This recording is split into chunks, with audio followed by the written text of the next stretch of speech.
I want to start out by thanking you guys for always listening to the podcast, sharing online, sharing the YouTube videos, commenting and liking stuff. So I'm sure you guys want some shirts. So I have some Modified Rides podcast shirts.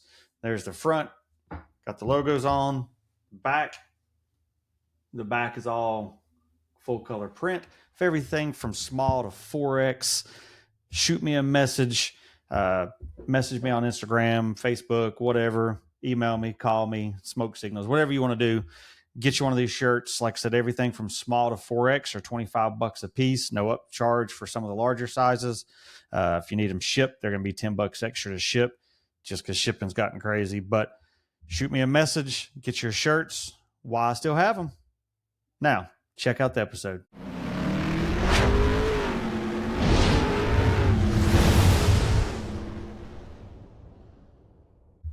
All right, we're back with another Modified Rides podcast. As usual, I'm your host, Brandon Burrell. Can't even say my own name. What kind of crap is that? So today I have someone who's got quite a bit of a name in the industry. Many may know him as Mr. Battle in Bama, Mr. OBS Nationals. So today we have Mr. Craig Rowley. What's going on, Craig? Man, I can't call it, dude. It's all good on this end. So how you doing? Good. At least I can say your name, but for some reason I can't say mine now. So it's okay. You're excited. It's new. I just picked it up. That's right. So this year's Battle in Bama has already come and gone. Me and Craig bouncing back and forth quite a bit, trying to get them on before the show. For some reason, Craig was busy before the show. I mean, he said the show was big. You know, it was taking a lot of his time. But how many vehicles did you have this year at the new location? 1680 is what we had at Talladega this year. That was registered, and I think we ended up having almost 70 vendors. Oh wow! 70 manufacturing vendors. So it was good, man. Listen, the move was good. We hated to leave the ship because we were so used to it. But I think at the the big picture is we got a lot of room to grow at Talladega, and we can also add a lot to the event. So we're happy with the move. We're excited. We're excited for the future as well. I hated I didn't get to make it this year. I'd planned to cover it for C10 Builders Guide. Had a couple features lined up. Actually had a cover lined up to shoot. The day before I went to leave, I was like, I just don't feel good. Let me run to the doctor. Yeah, well, wound up having COVID. So I scrambled, and I got Joe from Ace Graphics to fill in my spot for the magazine coverage, and told the guys I plan to shoot, I was like, hey, we're just going to have to reschedule. And I wound up, that was the first time I'd had COVID. I was actually in bed for like 2 weeks with it. It was terrible. I know you texted and then told me that, and I was like, God dang. And I literally already had the hotel booked. Like, I was ready to go, and it is what it is. When God says you're not going, you're not going. We get it, man. But we'll see in 25 though, and I think it'll be even better. Good. So let's dive into how Craig became Craig. What got little Craigie involved in the custom vehicle world? So my dad was always into custom hot rods and race cars and stuff like that. And growing up, we would always go to the drag strip, or he'd build cars in the garage and whatnot. And, just being around him every day. And in 1988, he opened up his own body shop, custom shop. And from there, I worked there when I was a young kid, stripping cars. Because the GM at that time had a recall on all the Chevys because they were peeling. And so I got into that and, started sanding cars and working my way into that. And, he was building customs all the time and collision and whatnot. So when it came time for me to get my license a year before, he bought a truck from the auction. He bought a Lily Isuzu pickup. And it was a repo that he purchased through the auction, and it was damaged. Bedsides were smoked and whatnot, and it was a perfect project truck. So he got it to the shop, and he says, "Okay, look," he says, "this is where you're going to learn." He says, "I'm going to work with you, and this is what we're going to do." And at that time, he had a truck club as well, so all the mini truck guys would be at the shop, and it just evolved into that. And we built trucks. We built that truck, and And I was 15 years old when I got that truck done, and it was featured in mini trucking. When you were 15? 15 years old, buddy. I was in high school. So for people to want to go back and look that up, what do you remember what issue that was in? It was in 1992, I want to say. I don't have it with me. I know my wife's got it. Where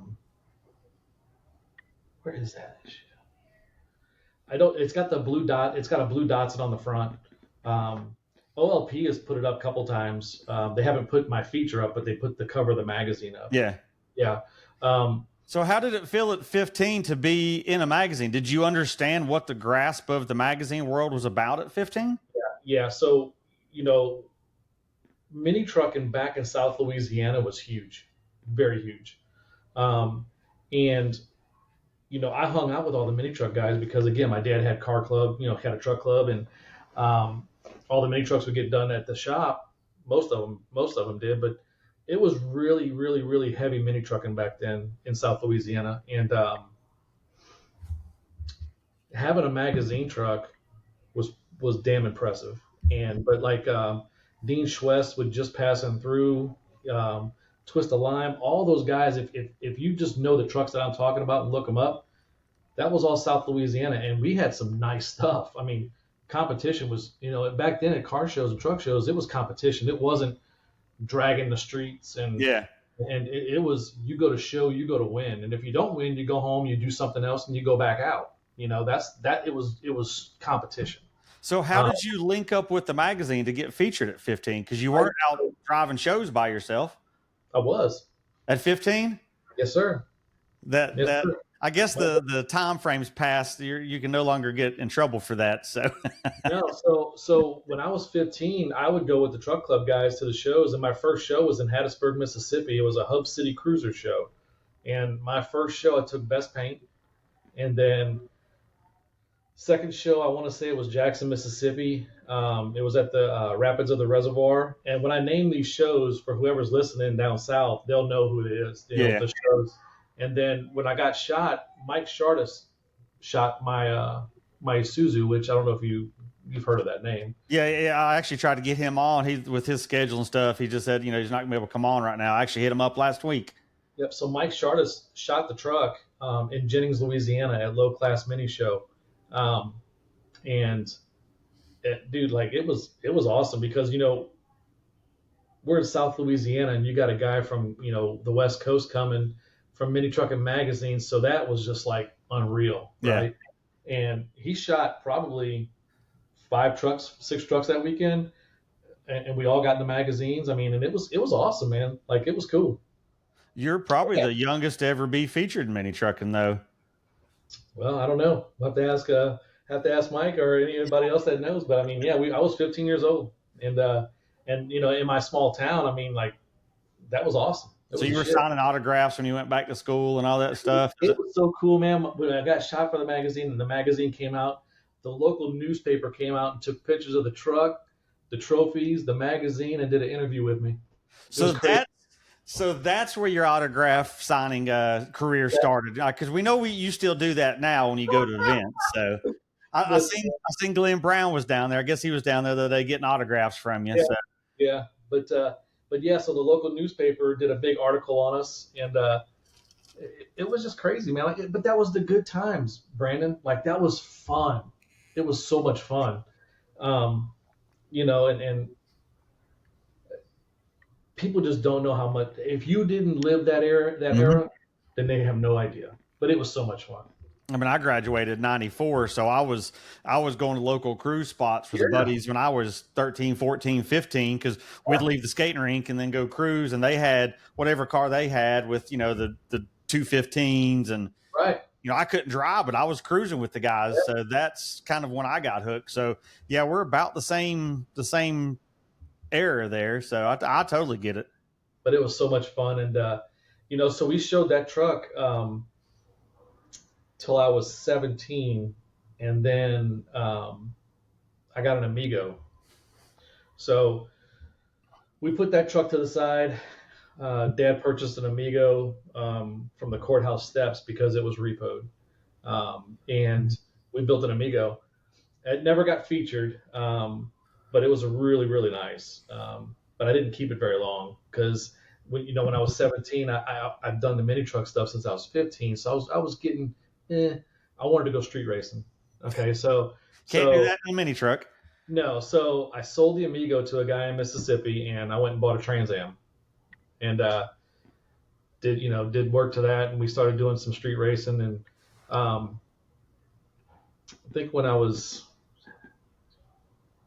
18, 19, probably 19, 18 or 19.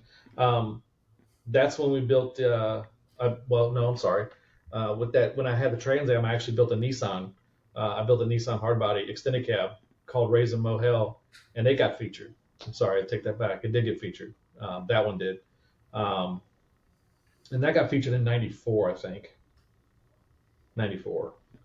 Um, and then I had like I said, went street racing, and then we ended up building a van next. And I've got the van back. I purchased the van back um,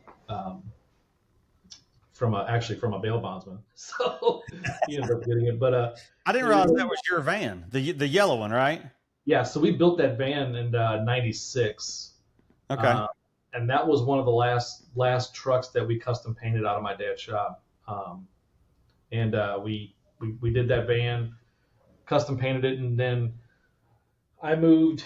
I ended up moving to St. Louis, Missouri. So I was probably 19, 20, 21. What made you get away from the family business to go to Missouri? I wanted to, so when I met Roslyn, I've been with Roslyn since we were very young. We've seen the pictures. Y'all look like 12. Yeah, so she was right out of high school. She was right out of high school, and I was in I was 12th grade, and we got together, and I was working day and night, and she's like, look, this ain't working. You're always working, and you're not home, and this and that. She says, you got to make a decision. You got to do something because this isn't going to work. And so I did. So I went ahead and I got out of the business, and in St. Louis. I'm originally, just so we're all clear, I'm originally from St. Louis. Okay. I was raised in South Louisiana. We moved down there when I was 5. So St. Louis has my roots. And so we went to St. Louis, and I started working for a company called CarStar in the collision business. And I worked for a corporate company, and then got into the dealership sector. And I've been in the dealership sector ever since. But Well, when did you move back to Alabama? I stayed up there in St. Louis for about roughly 14, 15 years. And then I moved down here in 2011. Okay.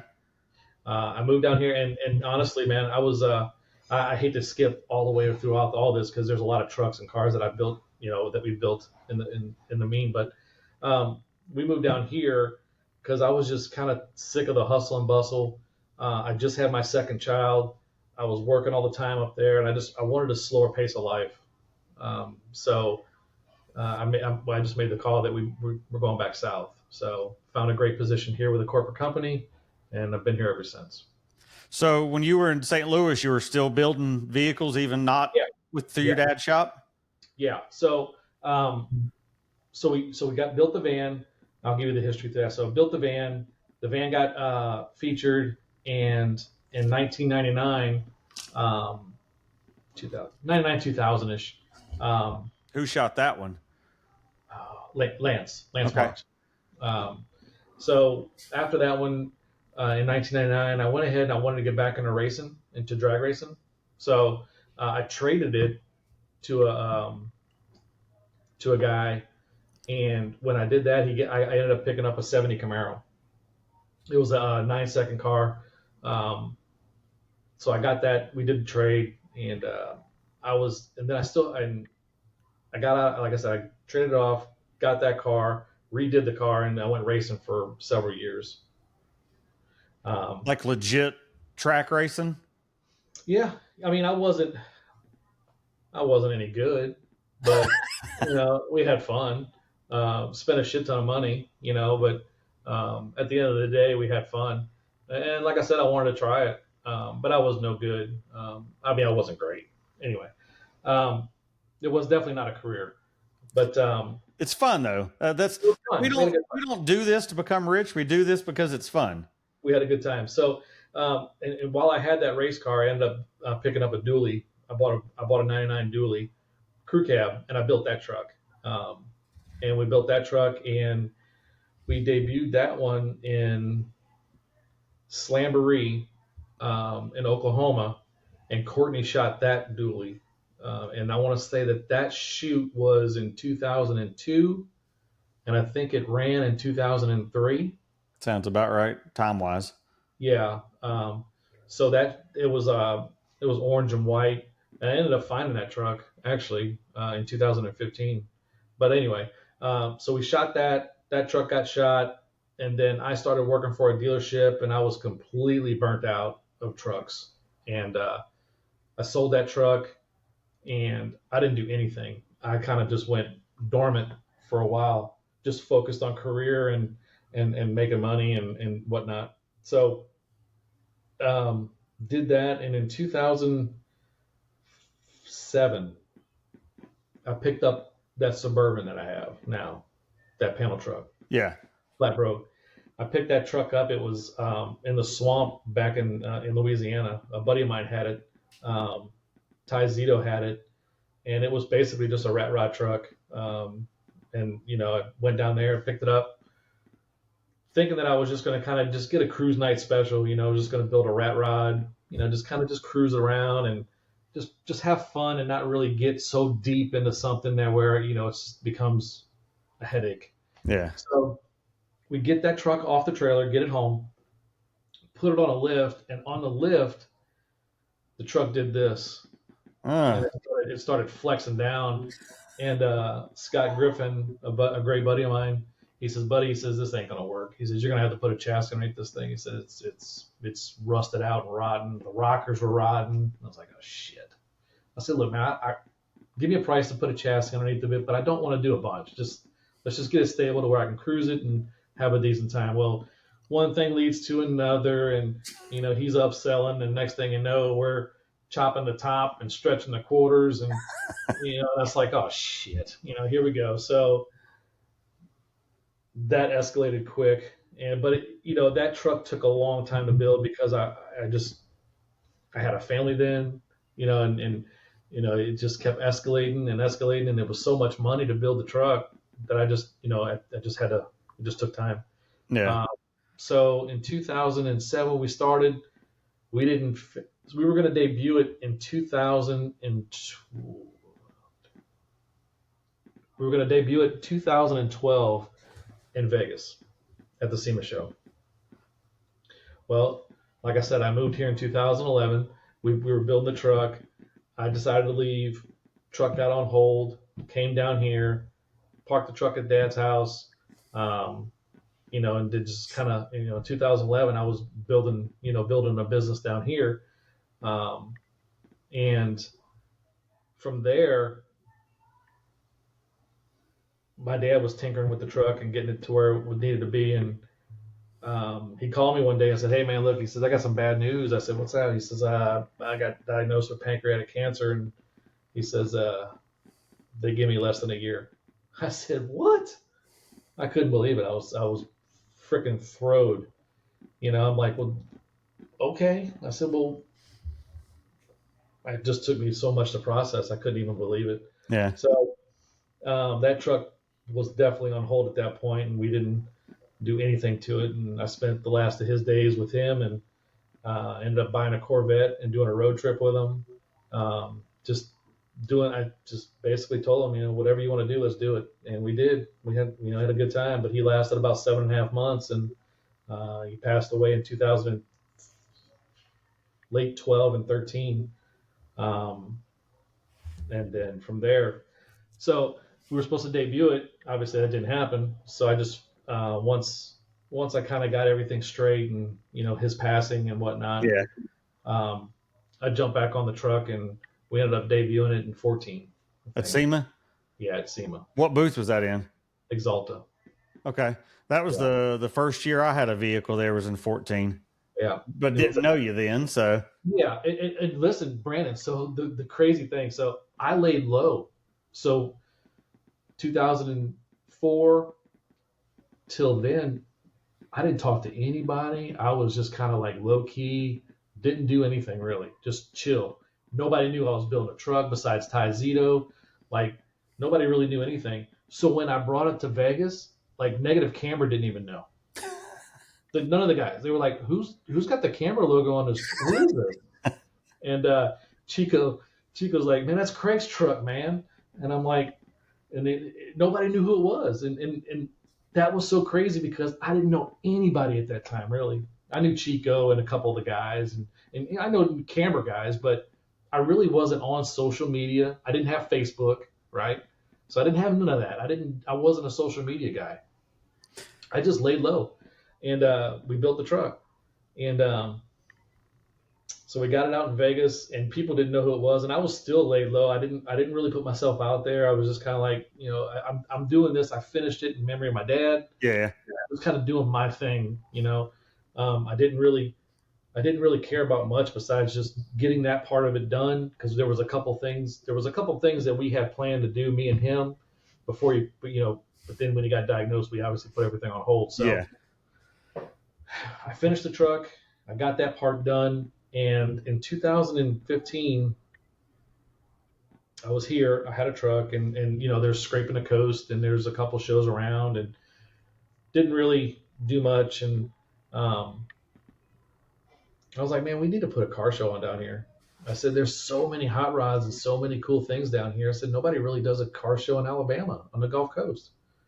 And there was one of the things that I told my dad when I first moved here. I said, man, this is like a hot rod mecca down here. I said, but nobody really does much. There's a cruise-ins and stuff, but no really big car shows besides, scraping a coast. And there's a hot rod show down in Orange Beach.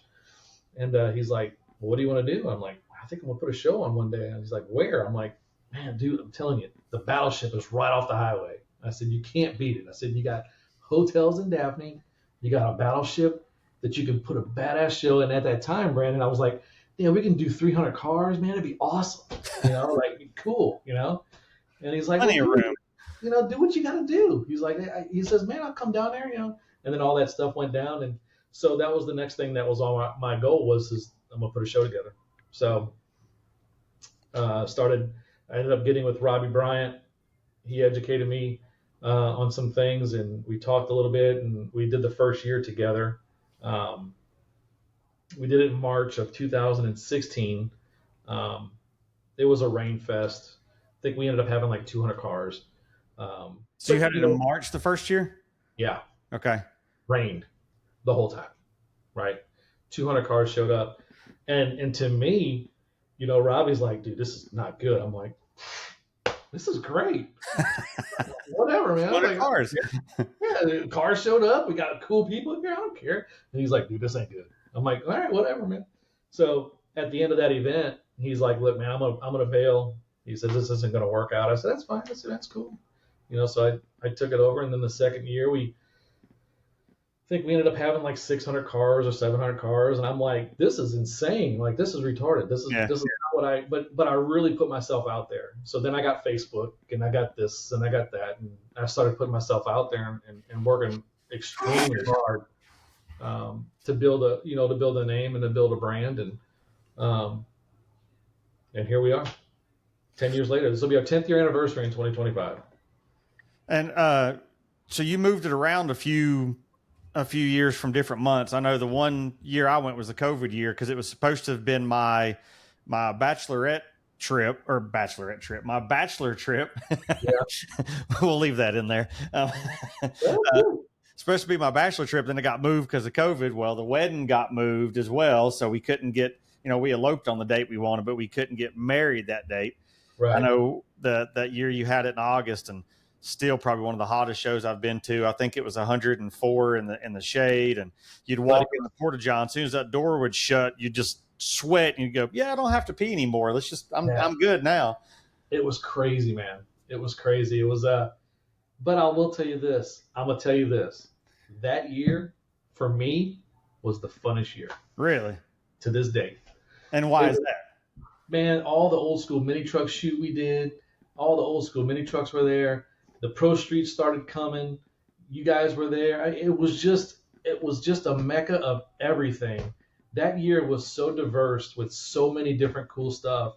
That was the I think COVID year was the pivotal year of our change of not being labeled just a mini truck show or not being labeled just this or that. We ended up being everything.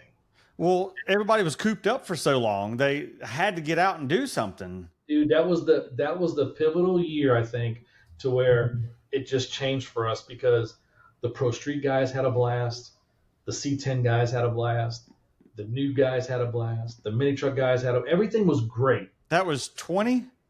20. Yep. Yeah. So it's like LST was the last show before everything shut down. And I think you were probably one of the first ones to pick Come back up. Yep. And it was nuts and it was a blast and it was crazy and it was just all over the place and it was good. And but that was the pivotal year for us to where it just changed. And now, man, you come to Bama, you'll see just about everything. Yeah. I mean, You're one of the only shows that you have the whole section of like the pro street stuff that's just stupid horsepower. Like that's the only show I've ever seen other than just someone random at some, Cars and Coffee or something that you've had a whole section of those cars. Yeah, it's crazy, man. And those guys are a blast. They have so much fun. They are just laid back car guys, man. They're just so cool, and I enjoy every single one of them. And I've met so many great people, but with this, it's just tremendous where it's gone. It's actually unbelievable, to be honest with you. It's more than I've ever anticipated. And some of the vendors and display stuff you got coming, like Classic Car Studio, Chris comes down from MTI. I mean, you bring in some heavy hitters. I think this year you had some bigger companies backing you, didn't you? Yeah, so we had Roadster Shop, we had Low Car, Coker Tire, Edelbrock, LMC, LMC Truck. We had just a bunch of folks out there, and it was great. And that's the show has really transitioned into something that's just it's really badass. I mean, like I tell everybody, I said, look, you know what? It's actually a show that I would wish I could show at. Judging's good, so yeah. I mean, but it's a show that I wish I could show at. It's fun. It looks like it'd be a blast. I really don't have a lot of fun because I'm working my ass off. But you don't hey, get to see the show. I don't get to see. I will tell you this: at the ship, nonstop. I did not see much. I didn't do much. I just worked. Talladega, quite a bit different because they have a great staff as well as far as Talladega is concerned, and they helped out tremendously. Along with coinciding with our staff, it was really a good show, and it was really a lot less stress for me. And I did enjoy it. I enjoyed a lot of it. There's some things I didn't see, but there's a lot of stuff that we enjoyed. And we added the burnout contest this year was badass. It was cool. And yeah. But there's a lot of good things going on with it with the Talladega venue and also what we're going to be adding to it. So it's going to be good. Now you added the OBS Nationals aspect to it this year. Is that the first time you'd done that show?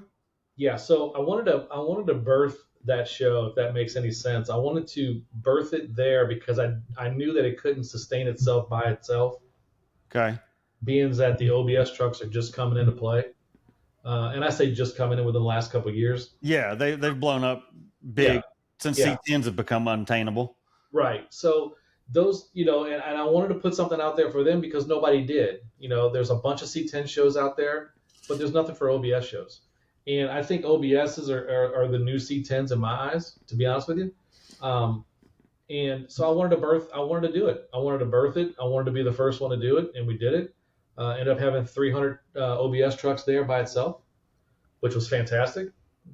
It couldn't sustain itself at that track with 300 cars by itself. Yeah. But it could conjoining with Battle in Bama, and it was great, and the people loved it. Are you keeping both of the shows together? So that particular model for Bama and OBS will stay there. Okay. We're going to branch it off, but you'll always have Battle in Bama and that show together every year. Now, you've been involved with some other shows over the years too, correct? Yes, sir. Yeah. You have what's the one that you did? I don't know if you still do it at the end of the year. So it's the grand finale. That's right. So that would be our fifth year, and I did postpone it this year, and I've told everybody why. So my son's a senior, and he's only a senior once, Yep.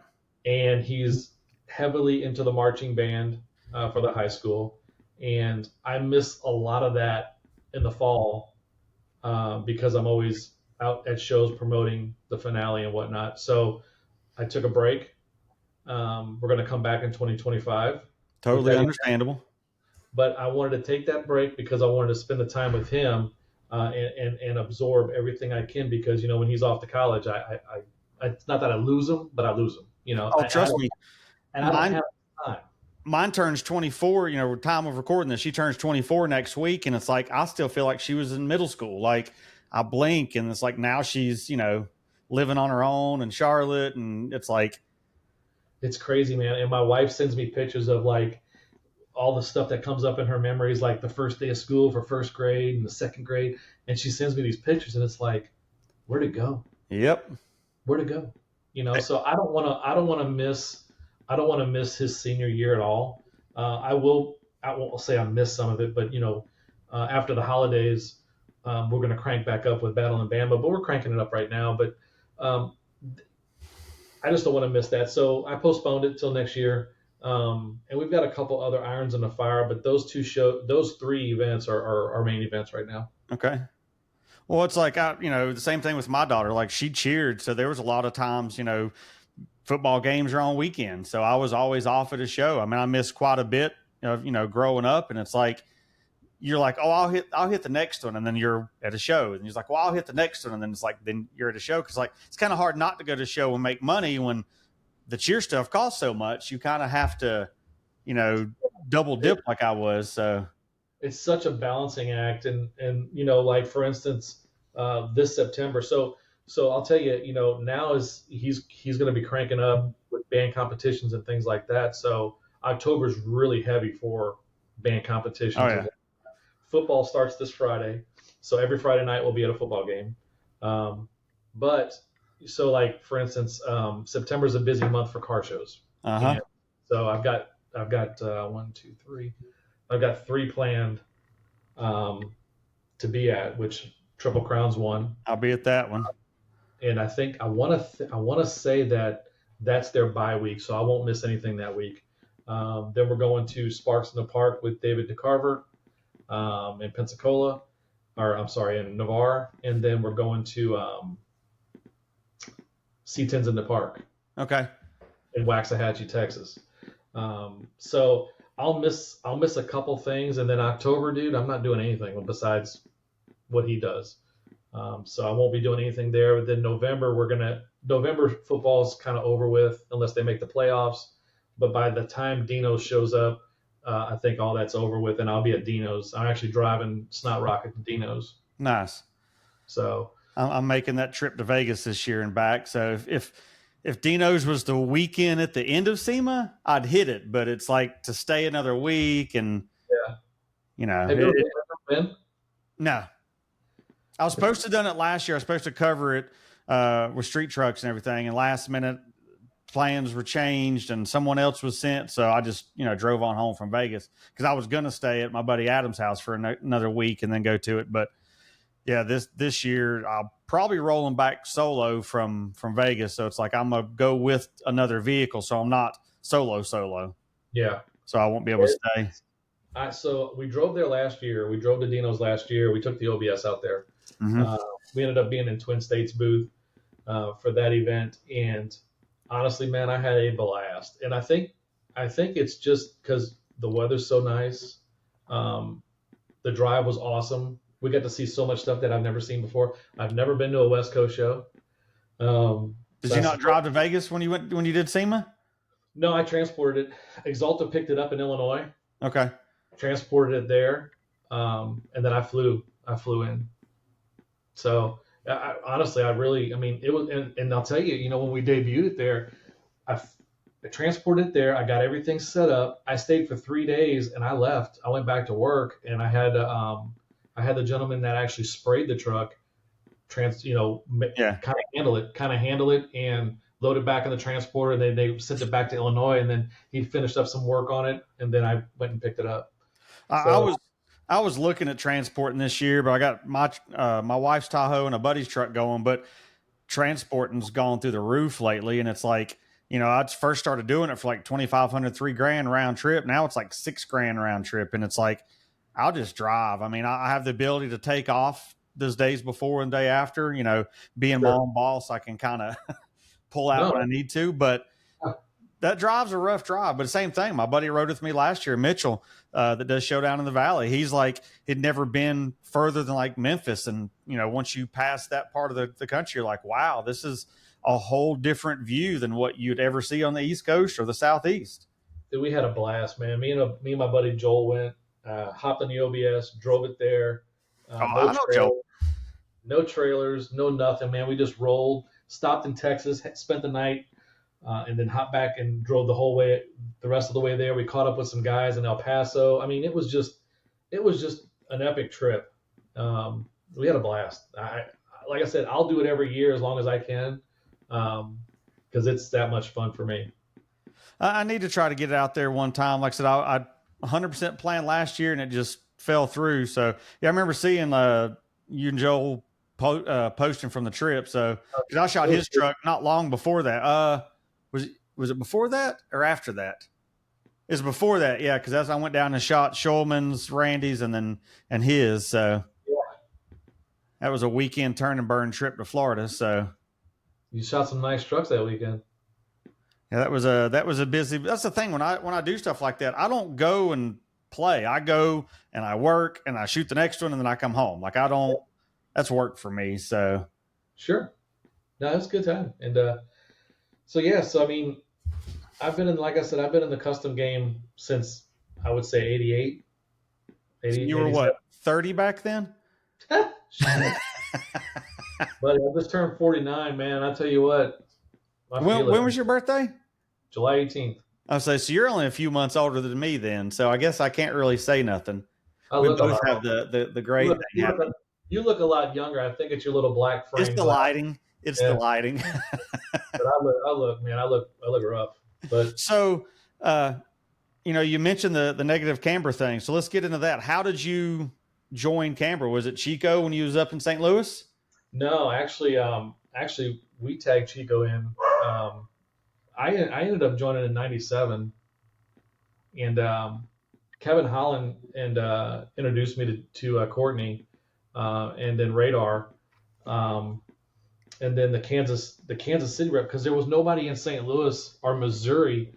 Well, let me rephrase that. Nobody on that side of St. Louis or Missouri was in camber, but in Kansas City area, there was Dave Jackman and Mike Brott that was in camber. So those guys actually tagged me in '97, and I think it was '97 or early '98.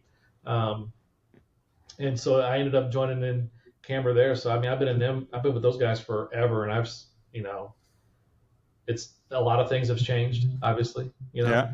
But Courtney was a lot of fun. Radar was a lot of fun, but we were all a lot younger. So, as we grow older, things get different, and but it was good times. We had great times back then. Yeah, Courtney shot my CRX for mini trucking at Nopi 98. So man, he was so much fun, dude.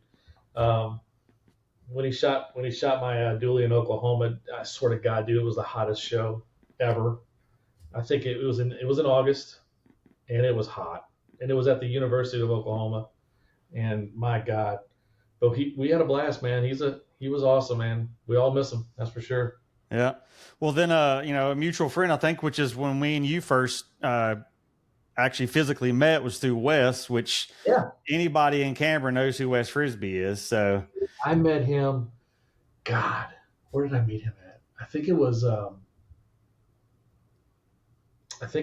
Mini Nats when it was in Pigeon Forge. Yeah, is when I met him. And where else? When he first got in, because that's when that was his next. That was when he redid the truck when he got into Canberra. Where else? Dude, he was a party. And I'm gonna tell you, Wes today, Wes back in the day, two different guys. So when I had him on the podcast, there were so many things that we couldn't bring up because I graduated with Wes. So I've known Wes all through high school. I can't bring him up. Wes is a family man, dad Wes now that, you know, I was in his wedding. He was the best man in my first wedding. Like I said, we graduated high school together. You know, it went from and I brought it up on his podcast, went from his bush hog wearing, mullet having to the tongue ring and other rings with the bleach hair. And then now, you know, it's bald in the beard. So that era was, if you knew Wes, you knew Wes well back then. Dude, he was lightning. I mean, he was. We all saw, how do I put this, sides of Wes that we didn't want to see. I can't even. It's so embedded in my brain. I can't even forget the things I've seen. He's a good dude. Like I said, he used to live in my neighborhood. When we first, actually, when I built my last house with my ex-wife, we went and looked at his house because they just started this neighborhood, and you know, we wound up building somewhere else. Well, now me and Kristen live in the neighborhood. Well, you know, of course, he got bougie and moved out with his, you know, his pool and all this, but his mom still lives in here. So I still see him on a regular basis. I know he's going out to SEMA this year, so we've kind of linked up on some of that stuff. So yeah, I love Wes. It's my dude.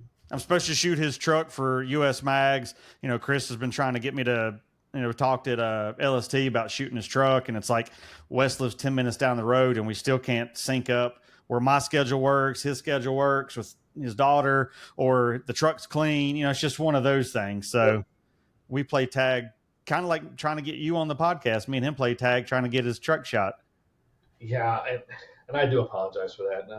But I understand completely. Wes is a great friend. We love him. We love his whole family. So I still don't know how you see them together now. They fit, him and Trish, but if you look back 20 years ago, they were, you know, black and white, day and night. Like they were. I think she probably apologized for him quite a bit. So I know my wife apologizes for me quite a bit as well. So I'll never. Whew, I'm sitting here thinking about things. It's like, oh my God, man, we had another guy in a club called, his name was Bobby Bell from Mississippi, and he was just like Wes on the Mississippi side. It was rough. He was rough. Yeah, we, you know, me and Wes was in Slam Depressions back in the day. You know, we showed quite a bit. He left to go to Canberra about the same time I left to go to Relaxed. You know, we went from a local, you know, to something national, and it was just, you know, we all wanted something more at that time. So it was one of those deals. But I'll give you some history. I've known Jerry from Relaxed. I met Jerry in Yazoo, Mississippi in 1995. Damn. Jerry was not, I mean, Jerry had a different club, and he actually had he might kill me for not remembering exactly, but I want to say it was a lifted Pathfinder. Okay. Purple. I could be wrong a little bit, but I remember that. But anyway, I've known Jerry for a very long time. I shot his van when he had it, when it was it blue and white? Yeah. I shot his Astro for mini trucking. Yeah. Jerry's a stand-up awesome guy. You know, he hit me up a few months ago saying that, you know, kind of hush hush before they announced they were doing their show this year. And I was like, you know, I hopefully I can make it out, because I always loved the Relax show. But I think I brought it up on one of the last episodes. Like it's the weekend before I leave to go to SEMA. So it's like, it's 8 hours, then I would come 8 hours and then go right back that way, 32 hours. So it's like, if it was a couple weeks later or something, I probably could have, but you know, that was always such a badass show they had there in Millington. Oh yeah. And I'm trying to go. But again, it's in October and it's my time. So yep. I gotta see where we land. But if, like I said, if there's a will, there's a way, and I can make it, I'm going to be there. If not, I hope they understand, but I'm going to try. So back to the vehicle thing. So you said you got the van back. Yeah. Where did the Mazda come about? How did you get your hands on that? Well, let me tell you how I bought the van back. So I don't think it's any secret for anybody that really knows me, but I ended up trading the van to a dope dealer, and he got busted. And I never knew it. And I just kind of posted on Facebook one time. I said, "Man, does anybody know where this van is, or has anybody seen this van?" Yeah. And the guy hits me up. He says, "Yeah, man." He says it's in Indiana or Chicago, in a warehouse. He says, "I looked at it. I've seen it." I'm like, "Really? Okay." I said, "Well, give me the guy's phone number. I'll call him." Well, time passed. He never did. But then I asked again, and I ended up getting the number to the guy, and I called him. And he says, "Yep." He says, "The title's still in your name." I said, "Really?" He said, "Yep." He says, "I got it here, and this is the number I want for it." I said, "Well," I said, "it's gonna take a while because I'm not gonna get it for it." I said, "It's cool to know that you got it, but I'm not gonna pay that price for it."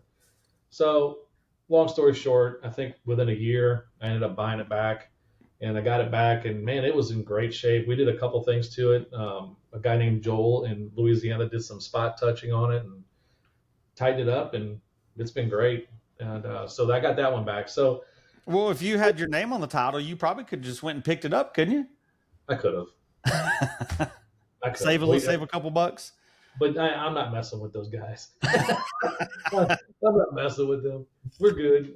I gave him the money that he wanted, and I got the van back. And like I said, it was something cool because it was the last thing that we painted, but it was also the truck that I got tagged in camber with. So it's Okay. got a lot of good. It's got a lot of good sentimental with me. So it's in good hands. And like I said, there wasn't really much wrong with it. It was pretty. The way it is now is majority of the way it was when I last traded it. So. Nice. Um, so we ended up getting the van back, and then I had the panel truck, um, and the Mazda came about. I want to say,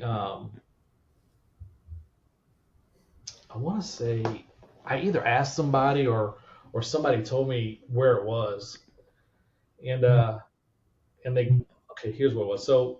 Me and Ty Zito were talking, and Zito's like, "Yeah, look, this guy's got the truck." He says, "I don't really want it from what I was like, "Cool, I'm gonna call him up and see if he'll sell it." He said, "Well, good luck." He said, "The guy wants a lot of money for it. He thinks it's a Picasso." Now, wasn't it his truck to begin with? Yeah, Ty built. Well, it came from Texas. Ty did Ty Okay. built it the way you see it, but prior to that, it was all red with a red snug top. Um, but the truck has a ton of mini trucking history. Let me just leave it at that. And that's for another podcast. We can go through the whole thing, but Gotcha. it has a ton of mini trucking history on it. Anyway, Zito gets it. He does all the work to it, paints it, whatnot, and brings it out to Greenville. I want to say in 1999, and just dropped jaws everywhere. We were just like, "Holy shit! Look at this thing." So fast forward to now, or then, uh, found out who had the truck. It was a 60-year-old man that had the truck. He was a dairy farmer in Wisconsin. Okay. That seems like a dairy farmer's truck. Oh, the story is awesome. So I called the guy up. I said, "Man," I said, "I hear you got this." "Oh yeah, I got them." Yeah. He says, I said, "Well, how did you end up with this truck?" He says, "Well, my son bought it on eBay." I said, "Really?" He says, "Yeah, he bought it on a buy it now."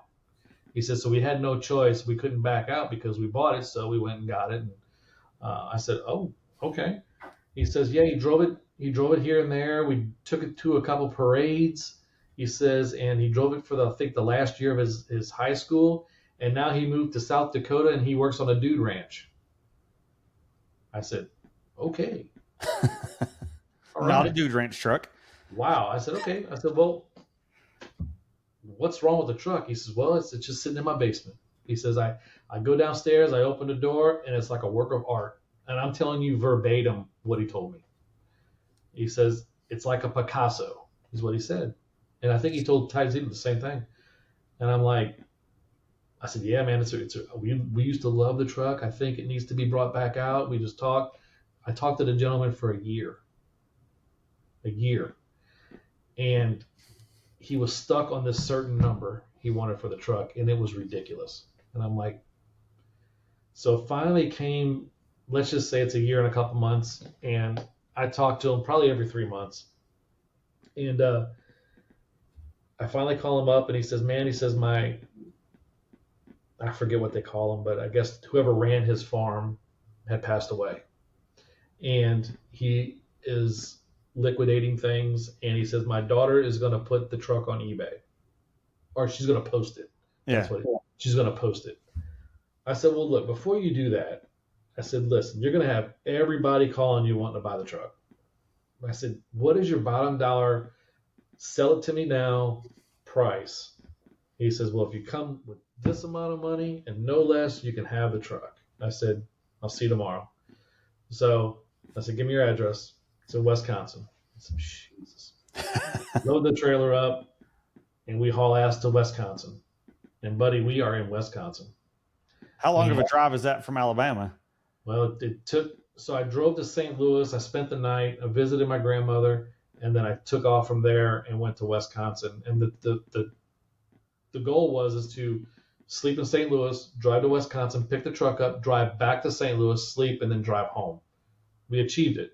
So I get to Wisconsin, I get to the guy's house, and I'm talking corn for days. Like, and there's this house tucked in. Well, I drive into his driveway, and there's the truck, and it's sitting kind of on a rock road, just sitting there, and it's dusty, just full of dust. And I'm thinking to myself, okay, you know the guy's coming to get the truck. You could have washed it off, or just left it in the basement if it was clean. Yeah. Because I really didn't know what I was getting myself into, to be honest with you. He sent me a couple pictures, and they looked fine, right? Now, he could have took those pictures 5 years ago. I don't know. So I get up there, and my son, I brought Caleb with me, and he goes, "Oh my God, Dad, you're buying that?" I'm like, "Yeah." He's like, "Okay, well, I'll just sit in the truck on my iPad, and you go do what you got to do." I'm like, "Okay." So I go out there. He's taking the wheels off that were on it. He puts these donuts on, these spare donuts, and I'm like, oh. And he comes out in his overalls, and I'm like, "Hey, man, where's the wheels?" He's like, "Well, for that price, I'm not giving you the wheels." I said, "No, no, no, no. We're not going to do that." I said, "You gave me the price. That's the price. Where's the wheels?" "Well, they're down at the other farm down there." I said, "Well, you need to get them back on the truck." So we hem-hawed around, back and forth. I look inside the truck, and it's roached.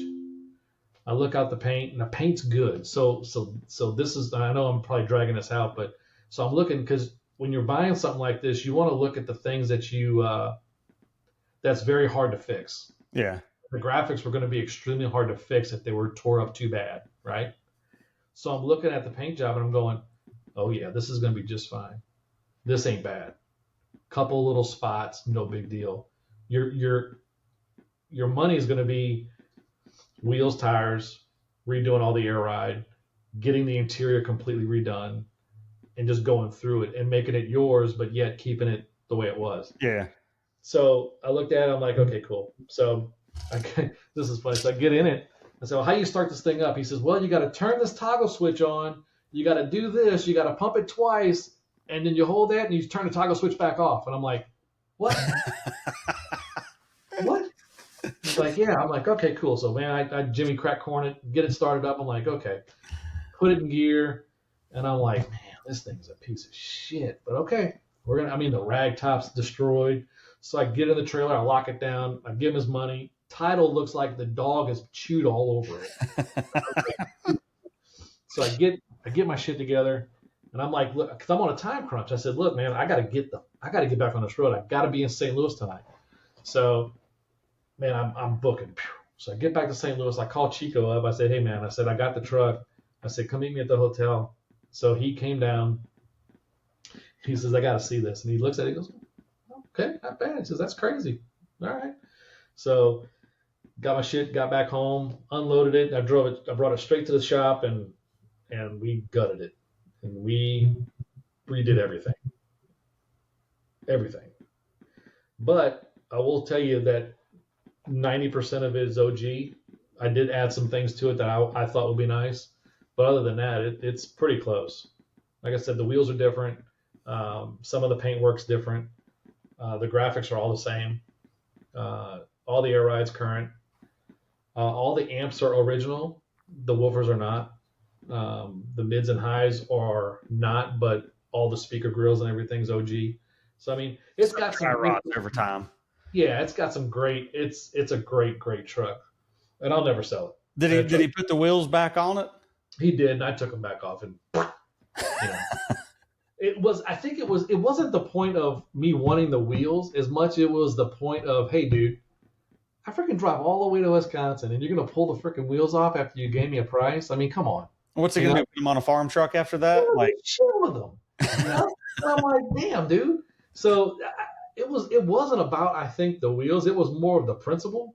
So, but we got the wheels and like I said, their truck's redone and it's I gave it to Cameron. I built it for my youngest. I mean, it's his truck. I mean, yeah, it's his truck.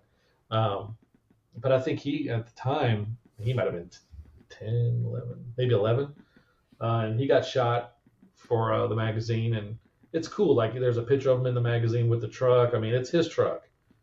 I wanted to redo it. Basically, I wanted the truck because I remember the truck and that it has such great history with it, and it's such an iconic truck, and I love the truck, and I love the colors and the graphics and the paint. Um, but at the end of the day, it's his deal. So. well, what does the future hold for Craig? Like, what's your where do you see yourself going? So we've got a couple more builds in the process.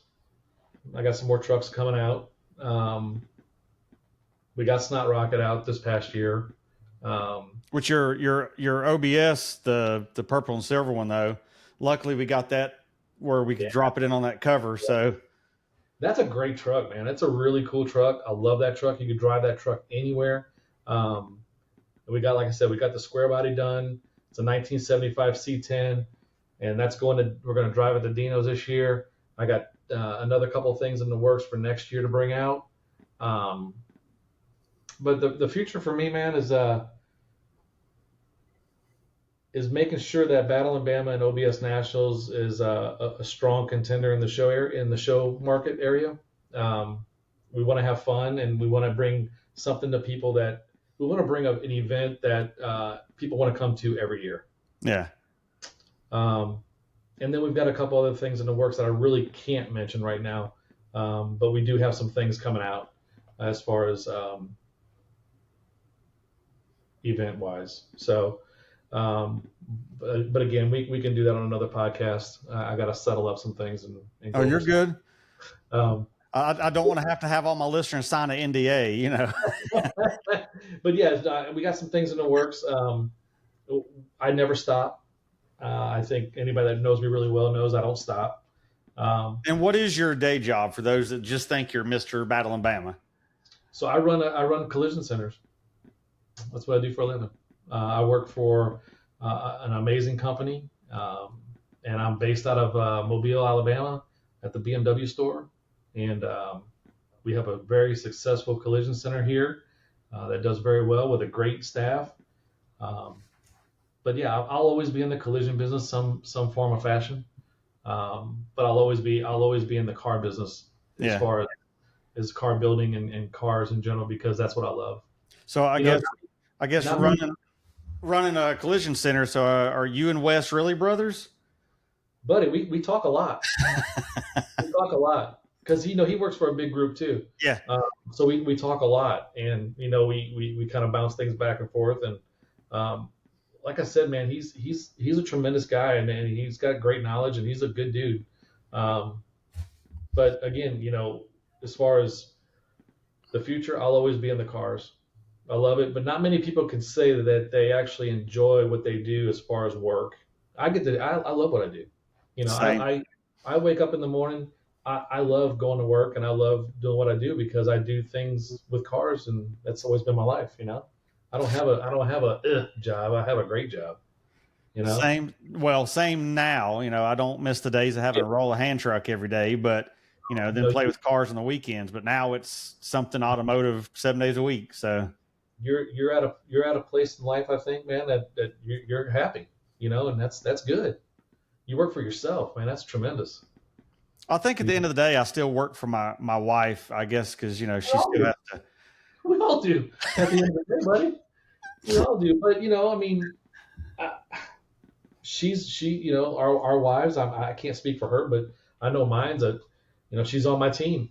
She knows what I enjoy and what I love, and Yeah, she'll give me some shit, but it is what it is. If they didn't give a shit, they wouldn't love us, right?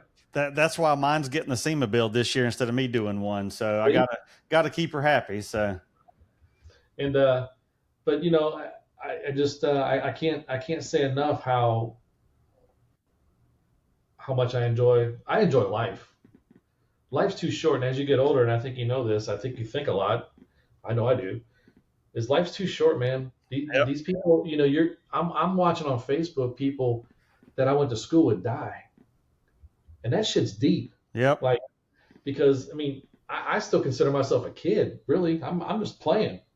I mean, I'm having fun, and I get real deep into shit like that when I start thinking how old I'm getting. So We had a local guy here that we've known in the vending world. Me and Wes, known Wes actually worked with him before.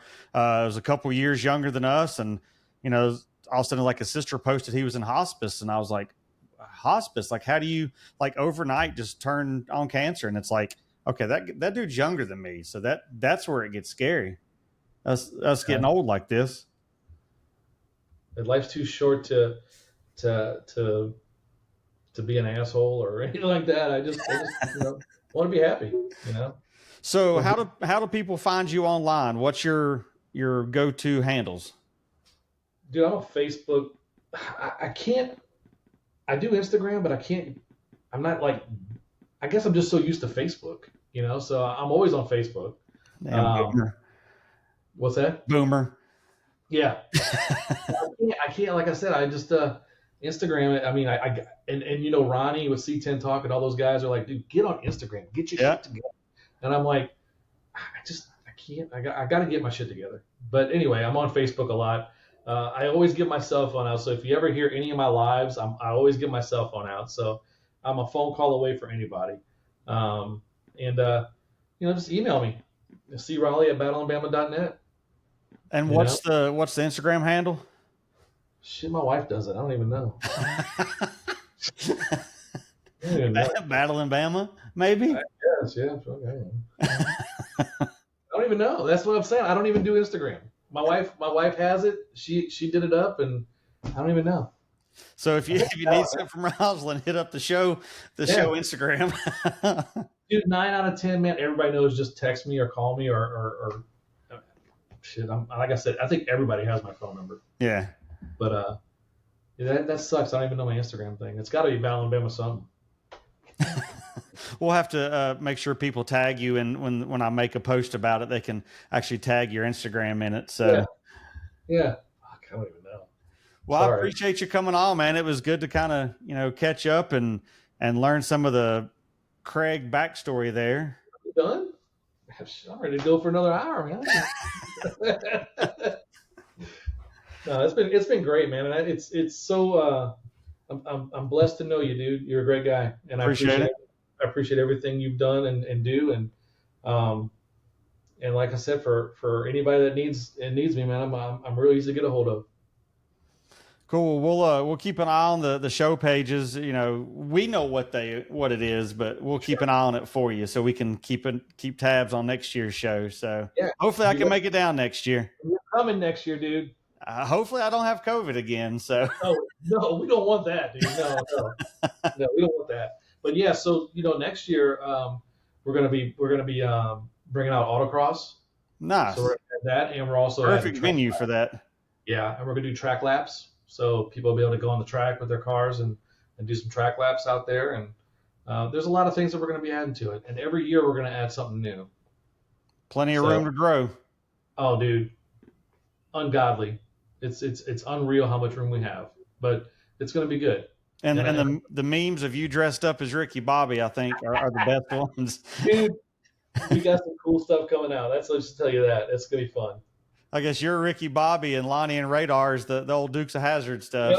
Yep. They're all the old Smoking the Bandit guys. Me and Sterling, where I got my whole staff. Did you see the one with the whole staff? Yeah. Dude, that's legit. We expect those outfits at the show next year. We had them last year. You just got to show up next year. All right. Well, I appreciate you coming on, man. Hey, dude. Thank you so much, man.